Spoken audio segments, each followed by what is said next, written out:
Hello and welcome to part 2 of a new Half-Life modding tutorial series. In this tutorial, I'll explain how to set up the Valve Hammer editor. All the required software is linked in the description. Please go and watch part 1 if you haven't already, which covers setting up our mod so it appears in Steam. So, to begin, we're going to need to install a level editor, also known as a map editor, which is compatible with GoldSource, which is the game engine Half-Life runs on. Although Half-Life is 20 years old this year, there are actually a number of options available for Half-Life modders. Of the options available, we of course have the original level editor, known as Valve Hammer Editor. There is also J.A.C.K, a cross-platform level editor for any Quake-style level editing, which includes Half-Life and other GoldSource games. And finally, there is Sledge, which is Windows-based, and it has the ability to support the source engine as well as GoldSource. So it can support both Half-Life 1 and Half-Life 2 mods. I never used J.A.C.K or Sledge myself, so I cannot provide any advice on setting them up or using them. However, they are reportedly very similar to VHRT, Valve Hammer Editor, so it shouldn't be too difficult to configure them. For this tutorial series, I will be using the standard Valve Hammer Editor, primarily because it has stood the test of time. J.A.C.K is still in public beta, and Sledge is in alpha as of the release of this video. I'll be using the official version of VHRT, version 3.4, for the same reasons. Bear in mind that this version only works for creating Half-Life mods on the GoldSource engine, not Half-Life 2 mods which require the source engine. Those use a later version of Hammer and are set up a little different. Okay, so to install VHRT, we need to open up our Steam library. Okay, so now Steam library is open. If we come up to the library button with our mouse in Steam and click it, we should get this little list up here, and we all want to go, rather than to games, you want to go down to tools and click on the tools button right there. So in the tools section of your library, you'll probably have a number of different modding tools basically, and servers and stuff like that, which you can install for various games. Now, the one we're interested in is of course Half-Life. So you might want to scroll down until you find the HalfLife SDK, which is, for me, it's down here. And the HalfLife SDK stands for Source Development Kit, and it just contains some bits and pieces which we can create Half-Life mods with, including Valve Hammer Editor. So, all we need to do now is double click that HalfLife SDK to install it. Click Next. And it should start to install. Okay, so once the Half-Life SDK is installed, we can go ahead and double click it to launch it. And as you can see, it launches Hammer, and you'll see this little window pops up here. So this says no game configurations are available. Basically, it'll ask you if you want to have help screens, so I'm just going to click on no anyway for now. Now you see this window here should pop up. If this window doesn't pop up for whatever reason, well, I click on cancel. If it doesn't pop up for whatever reason and you just have a blank screen like this, then you can go up to here, up to your left, click on tools, and then click on options. And that should bring it right back up. So, once you've got this open, it should be on the general tab to start off with, and you can click on game configurations. For different types of games you want a different configuration each time because you want different entities. We're just going to create a Half-Life configuration, so it'll work with any standard Half-Life mod. So if you click on edit to begin, and then click on add, and we're just going to type in Half-Life because that's the original game that we're modding, and that's the game configuration you use. So now we can click close. There we go. VHRT, Valve Hammer Editor, must have a link to any game data files that we need, which will basically tell it information about those different entities. For now, I'm just going to add one FGD file, but later on I'll add another one because we're going to install another set of tools. Okay, so to find the game data file for Half-Life, you'll want to create your Steam folder, and then there, go in Steam Apps, Common, and scroll down. This time, rather than clicking the Half-Life folder, you want the HalfLife SDK folder. So if you get into the HalfLife SDK, you'll find that the HalfLife SDK that you just installed doesn't just have this lovely editor, it also has a bunch of different resources. We're going to ignore those for now and just click on Hammer Editor. And then at the top, FGD. Now, the game data files for Half-Life are all called FGD. Don't ask me why. Maybe it stands for File of Game Data or something, I don't know. But anyway, it doesn't really matter. That's the game data file, the FGD file. So in here you see there's different FGD files for different games, so we've got different folders, like Counter-Strike, Day of Defeat, Team Fortress Classic. They're all built on the Half-Life game engine, which is called Gold Source. So they have their own entities, and thus they have their own FGD. But because we're making a Half-Life mod today, we want the Half-Life FGD file. So we go to the Half-Life folder, like that. And then here, we can just click on the halflife.fgd and click open. And that'll pop it right in there. Now, you'll see now that we've got a couple of things popped up when we created this configuration and when we added that data file.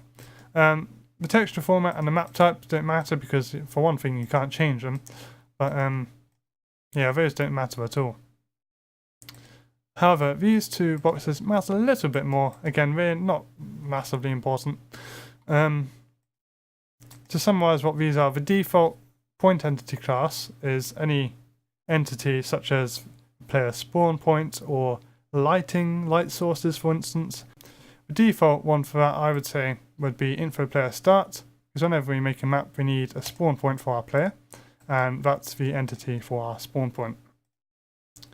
And then for a default solid entity, you can set this to whatever you want. Again, Funk Wall is a fairly good generic one, Funk Wall, but if you find yourself, I find myself quite often making doors, probably quite a lot. That's quite a good one to have as default as well, but it really doesn't matter. It's just these two boxes just decide what entities show up first in the box when you create a new map, so they really don't matter that much. Okay, so now we've done that, we've added our game data files, we need to tell Hammer where the executable file is for Half-Life. So in the case of Half-Life, it's in the Half-Life installation directory, so just locate that, so that'll be in the Steam folder again. I'll just skip through this. So Steam apps, common, and then Half-Life. Now if you actually open this, you'll see you don't see the Half-Life exe pop up, that's fine. If you just select the Half-Life folder and click OK, because we just want the directory that the exe is in. Now we've done that one, we have these two boxes here. I would advise that you set the mod directory to the mod directory we created in part 1. So for me that was we created that, remember, in the Half-Life install directory. So again, that's in our Steam installation directory.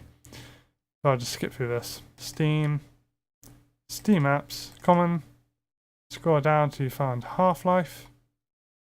I've gone past it. There we go, Half-Life.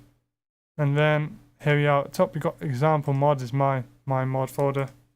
So whatever you called your mod, just select that folder and click OK for the mod directory. And remember, that's in your Half-Life install directory. Follow part 1 if you haven't already, because you need to do that before you can do any of this. And then once you've done your mod directory, you click on browse for your game directory. And again, that's pretty much the same place. If you go, it's a little bit different. It's still in your Half-Life install folder.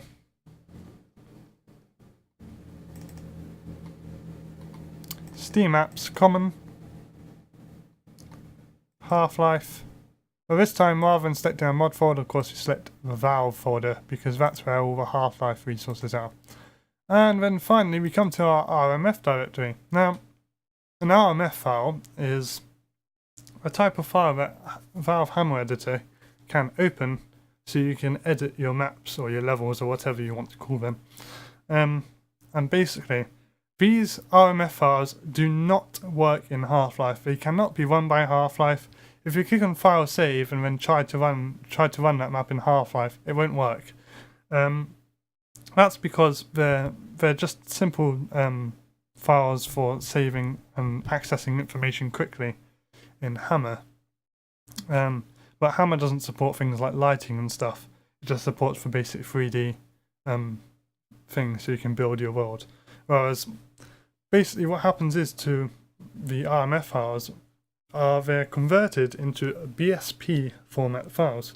I'll probably make another video actually on BSP files because they're another topic, that whole data structure. But a BSP file is basically the compiled version of an RMF file, which contains information about lighting, about textures and things like that. So Half-Life can run a BSP file absolutely fine. You'll be able to play in your level or your map or whatever that is contained in the BSP file.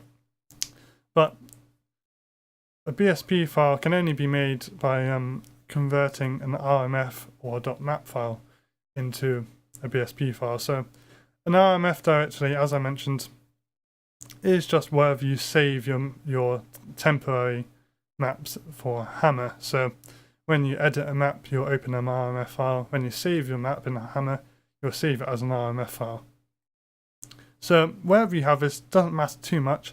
However, I would advise that you create a directory which is fairly accessible. So maybe on your desktop, maybe straight inside one of your drives. So maybe in the C drive, just chuck a folder in there or whatever, wherever you have space and is accessible to you. So click on browse. I've already created a folder in the D drive called #maps, just so I can get to it really quickly.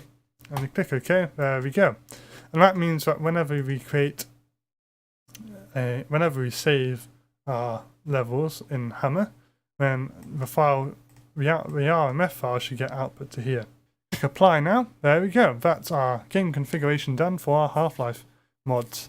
So next we need to look at the build programs tab. Now click on that. There you go. Select our configuration, Half-Life in this case. And first thing we need to do is select our game executable directory. Fairly straightforward. Again, just locate Steam and then Steam apps, common, and Half-Life. This time you do need to go into the Half-Life folder and actually select a Half-Life exe file. Click open. There we go. Okay, so now we've got our exe file linked to in here. We have these 4 boxes, and we have very funny names, don't we? CSG, BSP, Viz, and RAD.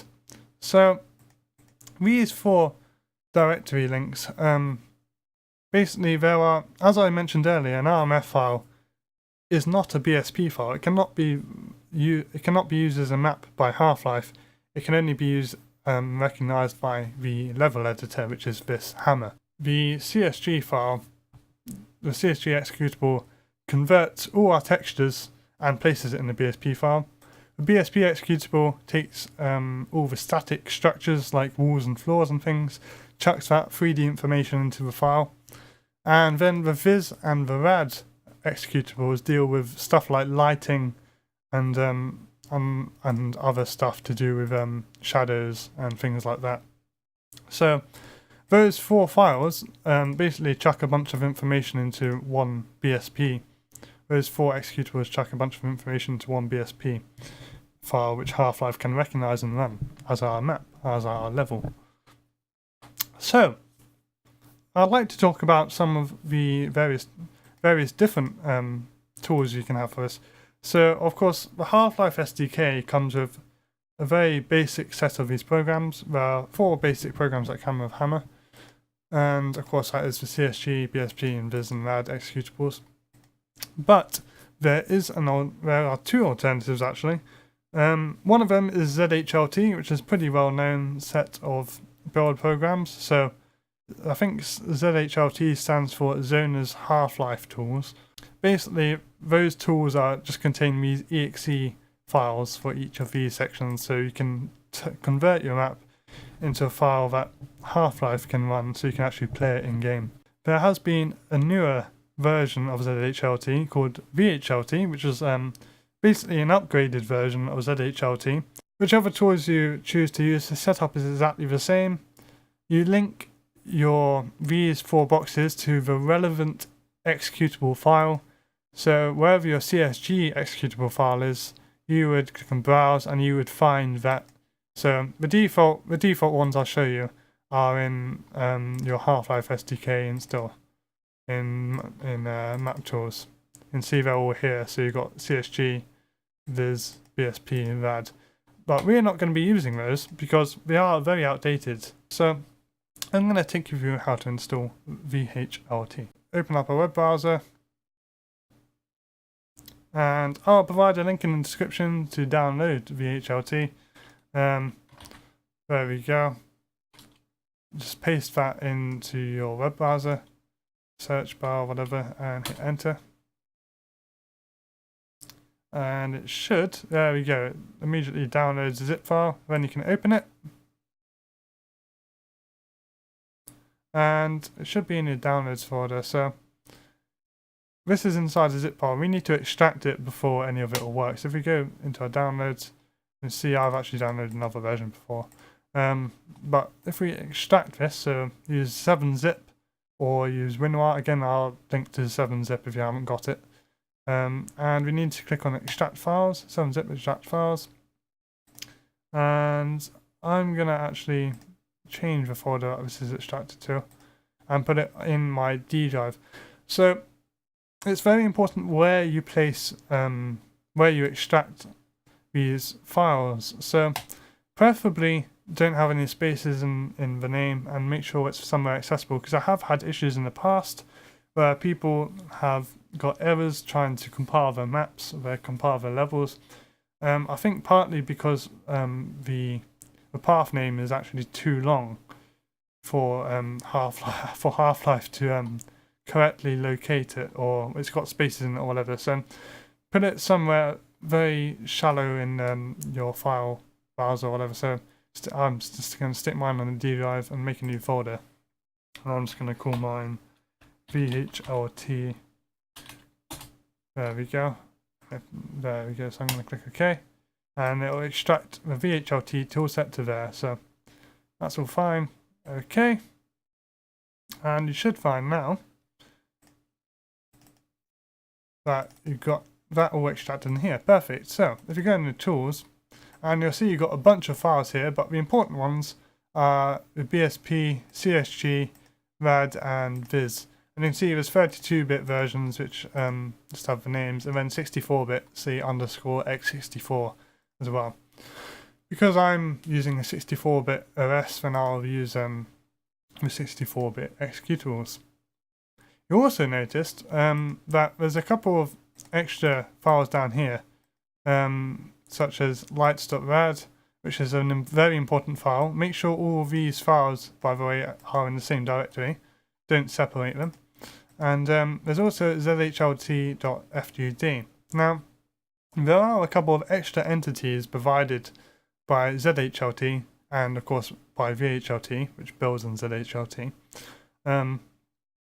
A couple of entities are provided which improve lighting and stuff. I don't personally use them that much, but if you do any advanced level design or anything, they can be quite useful. And there's extra textures like the null texture and stuff in the zhlt WAD file, which can be useful as well. So if we go into back to Hammer, and before we add our CSG executables and stuff, I'll just quickly add the FGD file. So if you go in game configurations, and where it says game data files, click on add, and try and find wherever you installed VHRT. In my case, I installed it on the D drive and at the top, so VHRT tools, and there's our zhlt.fgd. So click open. There you go. That's now added. So you can add multiple FGD files. That's absolutely fine.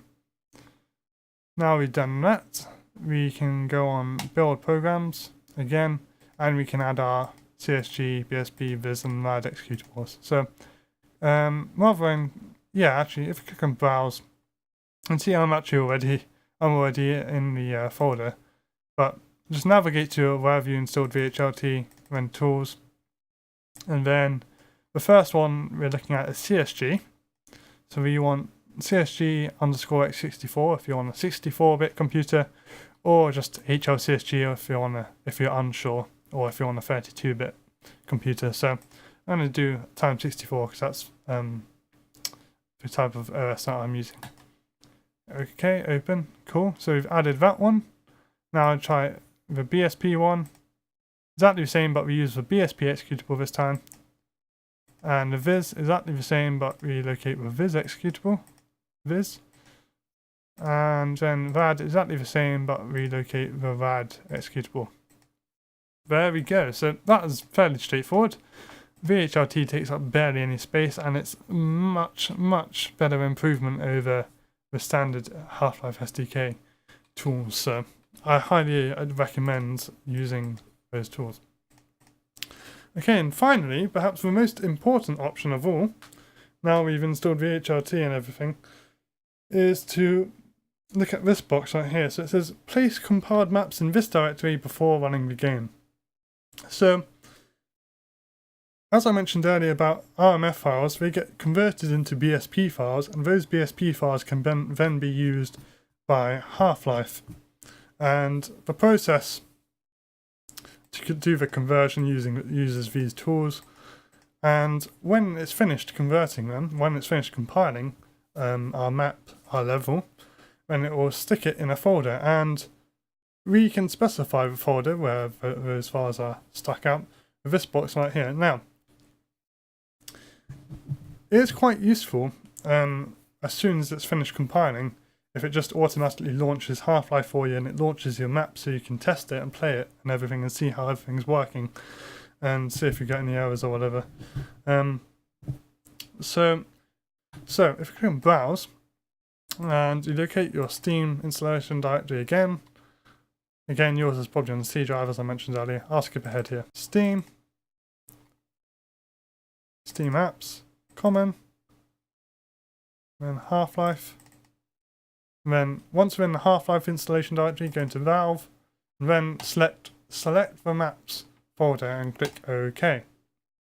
It's very important you get this last one right, just as much as getting these ones right. This whole tab is highly important. Game configurations has some less important settings like the defaults and stuff, but you must get all of these right in order for your maps to compile correctly. So do make sure they're correct. So place the compiled maps in the Half-Life /Valve /maps directory. That's important. And now we've done the build programs tab. So we've done game configurations, we've done build programs, and now we need to click on the textures tab. So I'll just remove that. That shouldn't be there, but you should see a blank box in here when you first see it. If not, just remove any of the WAD files up here. But the WAD files basically contain all the textures.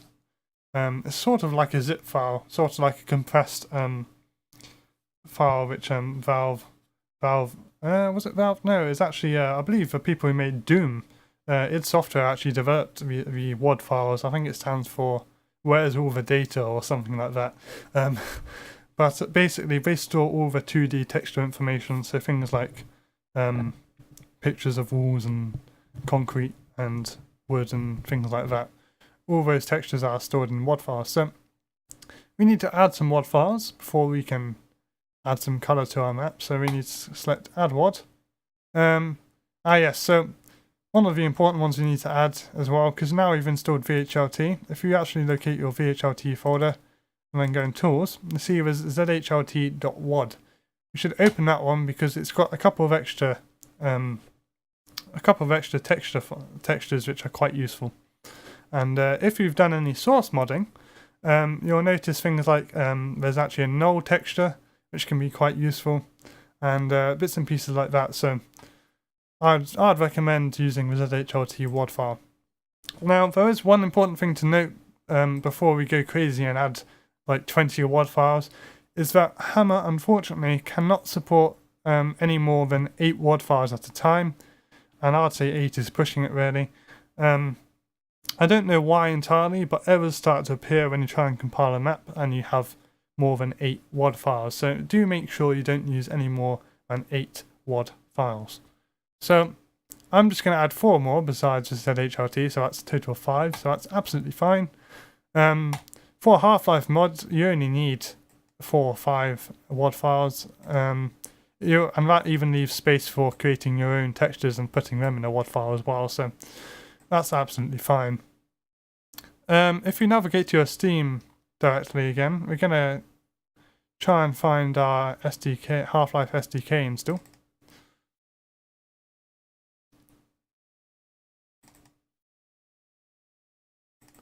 So Steam apps common, then Half-Life SDK, and here we go. So texture WAD files. If we go into our Half-Life SDK, we should find the texture WAD files right there, and it should contain all the files that we need for Half-Life. I believe these files do also exist in the Half-Life directory. If for whatever reason you can't find them in the Half-Life SDK, it should be in Half-Life/Valve, and at the bottom you should see them down here as well. The most important ones are, well, there's just 4 important ones, so they are decals.wad, half-life.wad, liquids.wad, and xeno.wad. Those are the 4 important ones. You do not need cache.wad or gfx.wad or spraypaint.wad. You can add the spraypaint.wad if you want, but it doesn't contain anything that you'll probably use in any of your levels. But yeah, so if you go in Half-Life SDK, you should find them in the texture WAD files. And you can just select Half-Life WAD, add that one, and then add decals.wad, add that one, liquids, add that one, and xeno, add that one. So you now should have 4 of the Half-Life SDK WAD files and the ZHLT.wad file as well. And that's all you need in terms of textures. They contain a whole bunch of textures in each file, so pretty useful. Please remember, of course, you will need to change all of these textures and remove them and add different ones if you're making different mods for different games. So if you're making a Counter-Strike mod, you'll need the Counter-Strike textures, or Counter-Strike map or whatever you need for Counter-Strike textures, and to do that you'd have to add them to this directory and remove these ones, and then of course change your game configuration as well to a Counter-Strike one. So these files are all independent of the game configuration, so you must bear that in mind if you ever make something besides a Half-Life mod. If you're only going to make a Half-Life mod, this is just fine, though. You shouldn't need to change these again. So click on apply. There we go. Blah blah blah. Okay, that's fine. There we go. So these texture files should now hopefully load up. You may have to exit hammer, but yeah. So game configurations is done, build programs is done, and textures is done. Now click OK. Okay, so we're all done. Part 3 will cover the basics of making a map now that Hammer is set up. May I also remind you that there are sites like sourcemodding.com and TWHL which provide lots of support both in terms of community and tutorials, written tutorials, which tell you a lot of information about making maps and how to do very specific stuff which I cannot cover in all of these tutorials. So stay tuned anyway for part 3, which will go over making a basic map, and I'll see you next time. Bye!